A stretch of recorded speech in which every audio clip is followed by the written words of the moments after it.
The last and only video I've made for a Japanese binding was in 2012, 9 years ago. I think the video still holds up and I meant to make more, but I just never did. And you guys have asked for more binding styles on this channel, so I think this video is long overdue. And to make up for lost time, I'm going to pack 3 traditional Japanese bindings into this one video. I'm mainly going to focus on just the binding instructions, and if you want to skip around the steps, I included timestamps, and I will also link all of the supplies I use in the description. Japanese binding or stab binding is great for single sheets of paper, so you don't have to worry about folding signatures, but I don't recommend it for thick sheets of paper. It's fine if you want to use a heavier weight of paper on the covers, but the tight spine on this binding won't allow thick pages to lay flat. If you're looking for a binding for thick paper and you want the book to lay completely flat, I do have a tutorial for that. I'll link it up here. But for Japanese bindings, I do think thin paper works best, even like copy paper or your standard home printer paper. And if you keep the book in a wide proportion, it's even easier to open the book and flip through the pages. For these books, I'm using standard letter size printer paper and cutting all the sheets in half. For the covers, I'm using letter size cardstock, cutting those in half, and stacking all the sheets together to make 3 books. For stab bindings, I think it really helps to make templates. Grid paper makes it even easier to measure out, but I'm doing this on a piece of scrap in the same height as my pages, measuring out 4 holes 1 inch away from the spine. And you don't have to make them even like I did, you can space them out however you'd like. And all the bindings will be based on this grid, the traditional 4-hole binding, which I showed in my previous tutorial. If you add 2 more holes on the outer corners, you have a noble binding. Or add 3 in the middle to make a hemp leaf binding. Add 8 holes to make a tortoise shell binding. I think it helps to have the pattern for reference while you bind, so feel free to take screenshots of these templates or use them as reference to make your own. You can use an awl to punch through your pages, but I find it really difficult when there's a lot of paper to punch through. Some people use drills, leather punch tools, or screw punches, and I personally like to use a Japanese screw punch. I've had this one for years, and I have talked about it in a previous video, which I will link. My hand doesn't hurt after using it, and I especially like that it makes a clean cut. Whatever you use, make sure that your binding holes are large enough for multiple lines of thread, plus your needle to pass through. I stack the template with the sheets and use a screw punch to go through my guide, making sure there's a cutting mat or a wood block underneath. I hold everything together with just my hand, but you can also use binding clips. Sometimes it takes a couple of tries with this punch, depending on the thickness of paper or the amount of sheets. I do this to the remaining sheets, stacking a few together with the template and punching through. 3 books is a lot of paper, so I do have to empty the screw punch every so often. And now these 3 books are ready to bind. First, we'll start with the noble binding. I stack all the sheets evenly together and use 1 binding clip on the side to hold them in place, leaving the other side open because that's where I'm going to start the binding. I'm using waxed thread, and to estimate how much, I'm stringing it along the spine 5 times. Single threading a straight needle. I'm going to enter the middle of the book, going through one of the middle 4 holes, leaving the tail end of the thread inside the book, and this will help hide the final knot.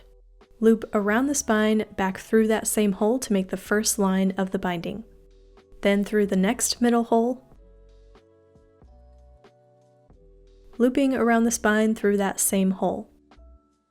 Just like the Japanese 4-hole binding. Continue to the next hole on the side,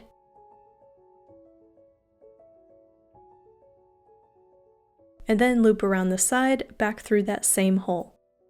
Now go through the corner, making a diagonal line, then loop around the spine and back through that same hole. And loop around once more on the side. Return back through that main 4-hole, making a diagonal line of thread on the other side of the book, completing all the lines of thread So the front and back cover will have the same pattern. When you reach the last 2 holes, continue on binding through the side and then looping around the spine of the book, going through the corner to make a diagonal line,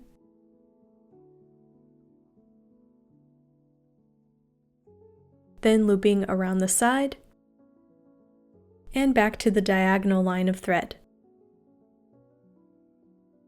Now loop around that side to complete the end, going back through that same hole, working your way back to the start. To complete the pattern, go through that same spot that you entered in, through the middle of the book.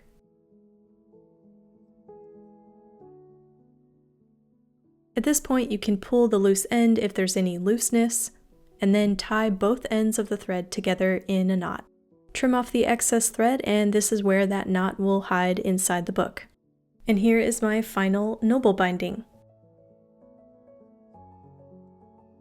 These next 2 bindings have more detailed patterns and involve more weaving and looping, and I'll admit it did take me a couple of tries because I couldn't always remember which direction to bind next. As with anything in bookbinding, the more you practice, the easier it gets.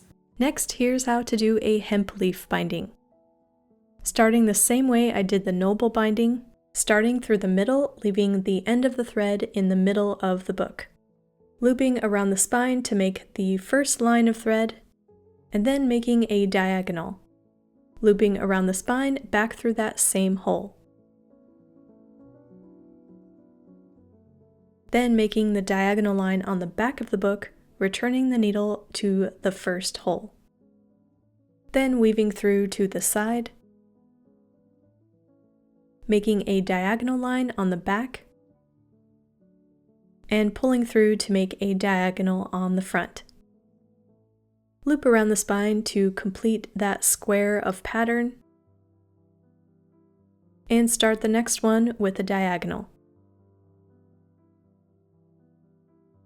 Loop around the spine, back through that same hole, and complete that diagonal line on the front. Return through the side on the next hole, and make that next diagonal line to make that Y shape. Complete the diagonal on the back, then loop around the spine, and then loop around the side. Then work your way to the starting hole.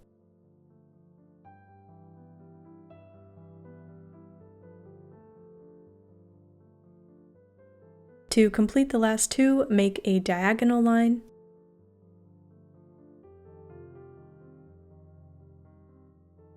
looping back through the starting hole, then go through the side, loop around the spine, back through where the diagonal line is, looping around the spine, and back through the last hole.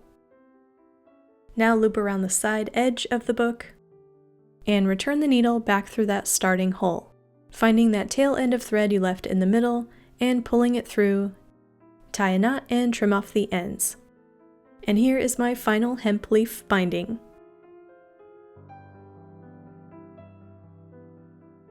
Now let's try the tortoise shell. Starting the same way I did the last 2, through the middle, looping around the spine of the book back through that first hole, looping through the next hole down, making a diagonal,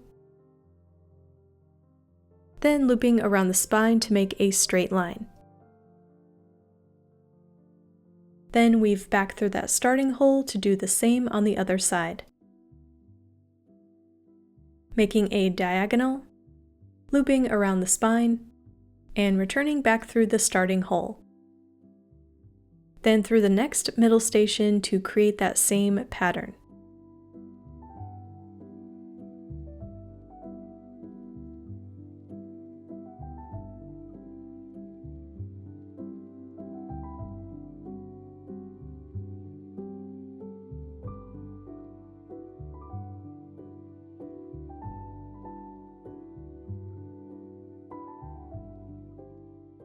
and completing the diagonal line to finish that pattern. Weave through the side to start the next one. Looping around the spine to make that straight line. Going to the side to make a diagonal. Looping around the spine back to that same hole. And completing the diagonal on the back of the book. For the last hole on the corner, make that diagonal. Loop around the spine, and back through the top hole to complete the diagonal line on both front and back covers. Now wrap around the side edge and weave through to get back to the starting hole.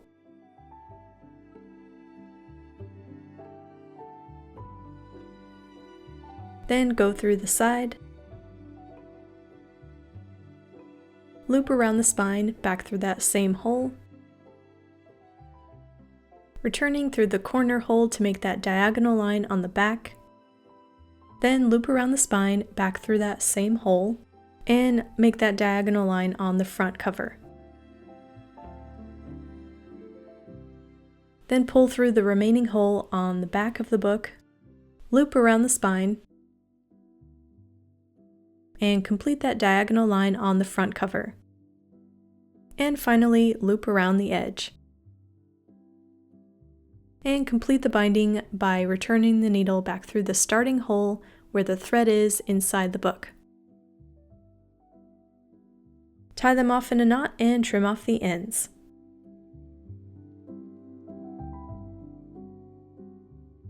If you have a thicker cover paper, you can score a line near the spine to help it open all the way. Give this video a thumbs up because this took me a long time to edit and I would really appreciate it. And if you want to make your own variation, I would love to see pictures of your book projects. Share those with me on my social links and add a hashtag #CLemon. I found this book by Keith Smith really helpful in figuring out these extra binding styles. It's also a good resource if you're interested in bookbinding that doesn't require glue. I'll link it down below. If you want to dive deeper into stab binding, I'll put some links for more inspiration. And I want to say a big thank you to my studio support patrons for helping me make more videos like this. If you want to become a patron and help support my channel, I'll put that link down below. And be sure to subscribe if you haven't already, and turn the notifications on so you get notified every time I post a video. I will see you guys in the next one. Bye!